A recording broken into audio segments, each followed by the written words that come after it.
Assalamualaikum warahmatullahi wabarakatuh. Hamdan wa syukranillah amma ba'du ilahi anta maksudi wa ridhaka matlubi altini muhabbataka wa ma'rifataka. Alhamdulillah. Perkenalkan, nama saya Wina dari Prodi Ilmu Tasawuf semester 5. Di sini saya akan menjelaskan tentang hikmah zikir zahar la ilaha illallah dalam tinjauan tasawuf dan tinjauan psikologi dalam buku karyanya Bapak Rojaya MAG Afdhalul Dzikri, amalan dzikir yang paling utama. Kenapa sebelumnya saya mengambil hikmah zikir zahar la ilaha illallah itu dalam tinjauan tasawuf dan tinjauan psikologi, tidak dengan misalkan dalam tinjauan tasawuf dan ilmu kalam, atau misalkan dengan ilmu fikih atau ilmu lainnya, karena memang hubungan antara ilmu tasawuf dengan ilmu psikologi itu hubungannya antara jiwa dan raga manusia, dimana seseorang jika melakukan menahan diri dari sifat amarah, maka yang akan terpancar adalah sifat menyabarnya. Nah, orang lain kan akan melihat dari sifat penyabarnya gitu.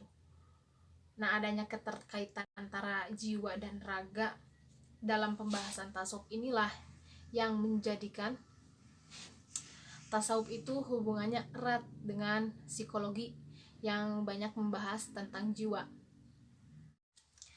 Dalam kitabnya karya Pak Rojaya MAG, di sini ada tertulis, menurut pakar psikologi dari UGM yaitu HM Subandi, melakukan penelitian terhadap zikir zahar itu, efek positifnya itu ada 7 karakter yang akan muncul. Yang pertama itu kemampuan memecahkan masalah, baik masalah pribadi, keluarga, karir, kerja, politik atau apapun itu. Dengan zikir mungkin masalah akan dibantu oleh Allah. Bukan mungkin, tapi pasti dibantu oleh Allah Subhanahu wa taala. Yang kedua yaitu adalah ada ketahanan emosional yang tinggi meskipun mengalami berbagai situasi yang menyedihkan ataupun mengecewakan.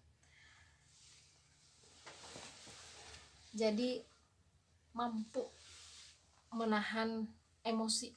Emosi itu bukan hanya marah-marah gitu, tapi emosi itu kan mengalami sedih, terus kecewa, dan senang, itu kan emosi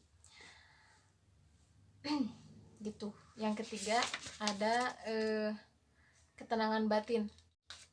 Jadi tidak merasa cemas, tidak merasa was-was. Jadi batinnya itu mungkin tenang gitu kalau berzikir terus. Yang keempat ada pengendalian diri yang baik. Tadi yang keempat, pengendalian diri yang baik, tidak terbawa arus. Jadi kan kebanyakan remaja zaman sekarang itu misalkan masuk pesantren, contohnya masuk pesantren, atau misalkan masuk sekolah di tingkatan SMA misalkan. Terus teman-temannya yang lain itu, teman-teman cowok yang lain itu merokok misalkan. Nah, terus ada satu orang tidak merokok, pasti kan yolah ikut gitu, cobain lah atau gimana gitu. Pasti kalau yang jarang berzikir atau kurang zikirnya pasti akan terbawa arus, ya udah ikut coba gitu. Tapi kalau misalkan yang sering berzikir itu pengendalian dirinya itu pasti baik, jadi tidak akan terbawa arus oleh situasi. Yang kelima ada pemahaman terhadap dirinya sendiri dengan baik. Yang keenam ada menemukan jati diri, makrifat atau mengenal dirinya sehingga dapat mengenal Tuhannya, subhanallah. Dan yang terakhir, memiliki kesadaran lain, dengan bahasa sederhana memiliki ketajaman basirah atau mata batin, sehingga kolbunya itu bercahaya dan dapat melihat rahasia orang. dan bahkan mendapatkan ilmu laduni yang kebanyakan orang tidak dapat itu. Wallahu alam. Itu dari penjelasan dari HM Subandi yang telah melakukan penelitian terhadap hikmah zikir zahar la ilaha illallah dalam tinjauan psikologi. Yang selanjutnya, hikmah zikir zahar la ilaha illallah dalam tinjauan tasawuf. Nah, menurut Syekh Ahmad Al-Kamshahnawi menulis kitab Jami al-Usul al-Fil Auliya, dalam kitab tersebut beliau menjelaskan ada 2 faidah tentang zikir zahar atau kalimat la ilaha illallah. Yang pertama ada ikhlas, dan kedua ada karamah. Fil Auliya, dalam kitab tersebut beliau menjelaskan ada 2 faidah tentang zikir zahar atau kalimat la ilaha illallah. Yang pertama ada ikhlas, dan kedua ada karamah. Nah, ikhlas itu melahirkan zuhud, tawakal, malu, mengagungkan Allah, kaya hati, fakir, ithar, futuah, dan syukur. Nah, ikhlas itu melahirkan zuhud, tawakal, malu, mengagungkan Allah, kaya hati, fakir, ithar, futuah, dan syukur.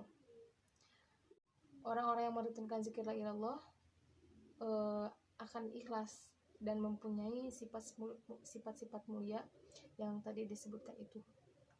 Ada zuhud, yaitu kosongnya hati batin dari kecenderungan duniawi.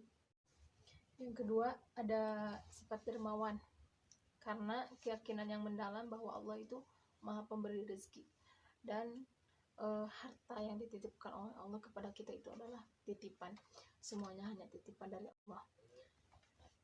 Yang ketiga ada tawakal. Nah, ketika ada masalah, ya semuanya itu dipasrahkan saja kepada Allah, tawakal kepada Allah. Yang keempat ada malu kepada Allah dan mengagungkannya dengan rutin berzikir. Yang kelima ada kaya hati. Yang keenam ada fakir, yaitu butuh kepada Allah. Yang ketujuh ada ikhtisar, yaitu mendahulukan kepentingan orang lain daripada kepentingan diri sendiri. Memuji Allah, nikmat digunakan di jalan yang diridhoi oleh Allah, serta dapat melihat sisi positif, melihat nikmat dalam bencana. Subhanallah. Yang kedua ada karomah setelah ikhlas. Nah, setelah ada ikhtisar, yaitu mendahulukan kepentingan orang lain. Yang ke-8 ada al-futuah, yaitu berbudi luhur tanpa pamrih. Yang ke-9 ada syukur. Syukur ialah, nah, karomah itu sendiri yaitu kemuliaan, merupakan kejadian yang luar biasa sebagai bentuk pemuliaan Allah kepada para wali kekasihnya. Fungsi gitu. Karomah itu banyak contohnya, seperti mendatangkan makanan pada saat bukan musimnya, mendatangkan air pada saat haus. Ada karomah. Yang dzikir merupakan pondasi dalam tarekat. Tidak ada seorang pun yang dapat usul sampai kepada Allah kecuali dengan merutinkan dzikir. Karomah ialah untuk mengetahui wali yang sebenarnya dan membedakannya dengan orang yang hanya mengaku-ngaku sebagai wali. Gitu. Mungkin cukup sekian yang bisa saya sampaikan, bisa saya paparkan. Mungkin banyak sekali kekurangannya mutlak dari kebodohan diri saya sendiri. Kebenarannya mutlak dari Allah. Cukup sekian. Mudah-mudahan banyak manfaatnya, khusus yang mendengarkan. Billahi taufiq wal hidayah. Wassalamualaikum warahmatullahi wabarakatuh. Terima kasih.